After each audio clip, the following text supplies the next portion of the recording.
Hello mga idol, kumusta? Isa ka rin ba sa mga nagsasabi na nababawasan ang kanyang mga star? O yung star nyo ay after end of the month nagbabago, bumababa dito sa ating star icon. So kung isa ka sa mga yan at isa ka sa nagsasabi na nawawala at kinukuha talaga ni Meta, so hindi yan totoo. Hindi totoo na kinukuha ni Meta basta-basta yung earnings mo, yung star mo. So paano ko naman nasabi yan?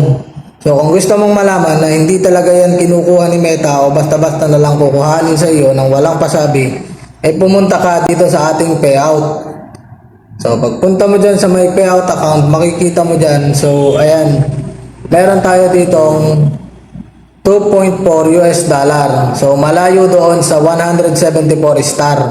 Ang 2.4 US dollar ay katumbas ng 204 star kung hindi ako nagkakamali. So doon kanina sa ating star icon, meron lang tayong 170 plus star. So 1.7 US dollar yon, yun kung nakita nyo kanina doon sa may video.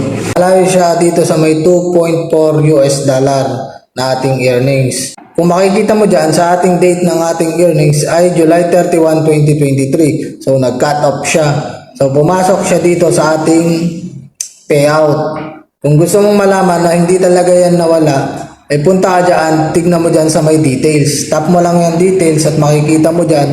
So ang ating earnings ay 2.4 US dollar. Makikita mo sa baba niyan ay proceed. So to proceed na siya. So nandyan lang yan idol, hindi yan nawawala. At yan ay mape-payout mo lamang pag nakompleto mo na ang 10,000 star. So huwag kang kabahan na dahil nagbago yung earnings mo dyan sa star icon mo. Nandyan lang yan, hindi yan mawawala at hindi yan basta-basta kukunin sa'yo ni Meta ng walang dahilan.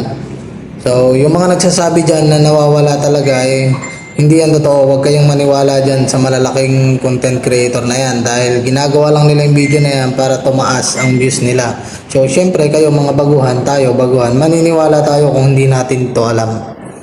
So aware pa rin tayo at huwag kayong mawalan ng gana dahil hindi yan talaga nawawala. Thanks for watching and follow for more.